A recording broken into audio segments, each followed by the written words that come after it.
Hello, and welcome to another fabulous day of art. All right, I am Mrs. O'Neill, your teacher today. This video is for some of my preschool friends. As you all know, I teach at the preschool that we have in town. 4-year-olds usually is who I'm teaching over there. So today's lesson, normally I start this one towards the beginning of the year, and it's a good way for me to practice with them their drawing skills. So it's a good way for me to kind of see where they're at and kind of just get them used to, a lot of it's just getting them used to holding the pencil, to making the shapes with their pencil. There's a lot of hand over hand in the beginning of the year because usually they might need somebody who's over there kind of guiding them and helping them kind of get the hang of this is the motion that I'm doing to make this marking. All right, so today's lesson, I'm going to show you how to draw this cute little owl who is on a telephone pole because it's getting fall, and that's the time when we see a lot more owl decorations out and that kind of thing.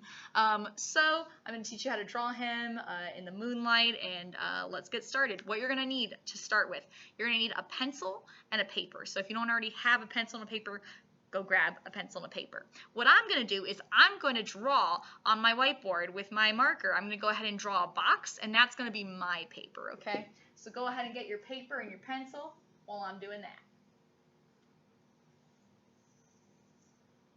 All right. Do you have it? You have some paper? Yes? You have a pencil? Yes. Perfect. Okay. So parents are going to notice, or guardians, people who love and take care of your preschooler, you're going to notice that it might be a little bit difficult at the start for them holding their pencil, so just help them kind of adjust and hold their pencil correctly while they do this, okay? So go ahead and get your pencil, and what I want you to start by doing is we're going to draw an oval. And you might be thinking, Mrs. O'Neill, what is an oval? Well, we've already learned about circles, right? So you guys have been learning that in school. Circles, right, look like this. Boop. An oval is if you took that circle and you stretched out. Pretend that I'm holding my circle. I'm stretching it out. Ooh, I'm making it longer. That is what an oval is. Right? It's just a circle that's been stretched. All right? So, in order to make that oval, take your pencil, put it on your paper. All right? And I want you to just practice making that motion. Do it a couple times if you need to. Practice making that oval kind of motion. All right, it's okay. This happens all the time. It's okay if you need to flip your paper over and do it on the back a few times. It's okay that you want to practice a little bit. A really good art takes practice, right? So do that a couple times to get an oval that you like, okay? Get your oval. Awesome. You can pause this video and unpause it when you're ready, but go ahead and do that to get your awesome oval. That's going to be your owl's body, all right? Okay, so unpause it when you're ready to join us again. All right, and you're back. So that must mean that you've got an oval that you like. So what we're going to do, take your pencil, okay? Starting on this oval, I'm going to go ahead. I'm going to draw a line going this way. Boop. Look at that. So it's in my oval. I'm going over to that side. Okay. Take your pencil. Start over here. Do another line, and this one's going to go this way. It kind of looks like little owl wings, all right? Little owl wings. Check that out. All right. Yes. Do that as many times as you need to. And if you need a little bit of help, like I said, never do it for them, parents, guardians, people who love them.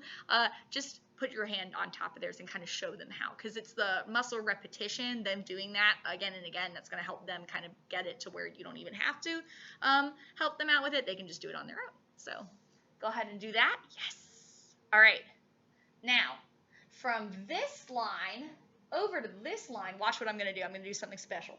I'm going to take my pencil. I'm going to start it right here. I'm going to go up, down, down. I just wrote the letter M between here and here. Look at that. It's a little zigzag line. Check that out. Yes. Okay. Do that as many times as you need to. Practice if you need to. Totally fine. All right, do that and then join us again when you've got what you need. Okay, now, next I'm going to go ahead, I'm going to give him some feathers, some little owl feathers. So I'm going to start right here. I'm going to draw one line, two line, one line, two line. Make those wings. Check that out. Yes. I'm going to give him some tummy feathers, which are just I'm going to go ahead and draw the letter U.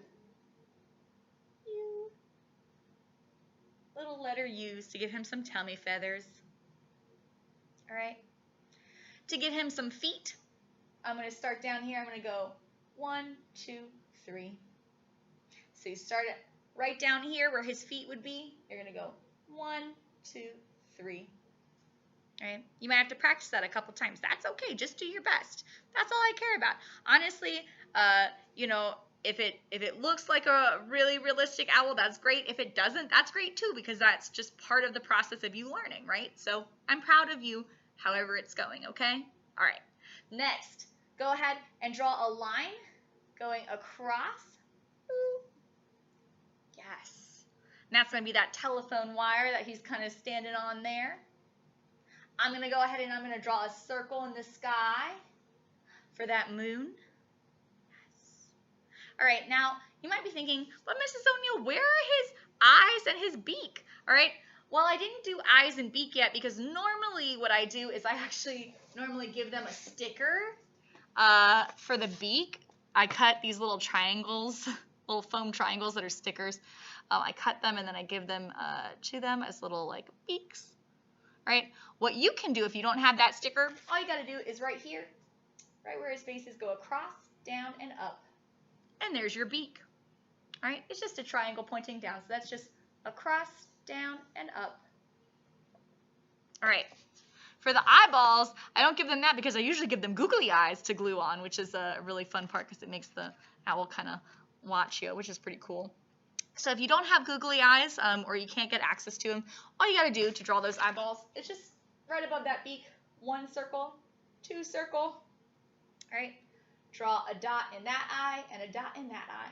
And bam, you've got a beautiful owl in the moonlight on a telephone pole. All right, next, it's time to color that in. All right, so what we're going to do, right? I usually give them crowns. Like I said, use whatever you've got at home.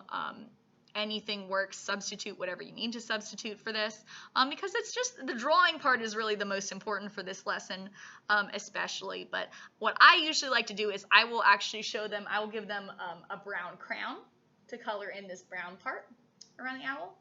I give them an orange crown to color in his feet. And then I give them a yellow crown to color in the moon, right? And the reason I do that is because I like showing them, I'll give them blue paint to paint the blue sky, right? And as they're painting, I kind of show them if they painted on top of the moon, well, it's got that waxy crown on it. So because it's already covered in the waxy crown, because they've already colored it in with crown, the paint won't go on top of it. It just kind of wipes off, which I always kind of impresses when they see that. They're like, oh, I'm like, yeah, it just wipes right off because the paint really can't soak in through that crown. So try doing that if you have access to those things. Like I said, substitute whatever you need to substitute to make it work. But I hope you've enjoyed drawing the owl picture together. Like I said, the biggest part of this is that repetition of you learning how to draw your shapes and just doing that as many times as you need. It's good practice. It's good for your coordination. So I hope you guys had a great time, and I will see you next time. Bye!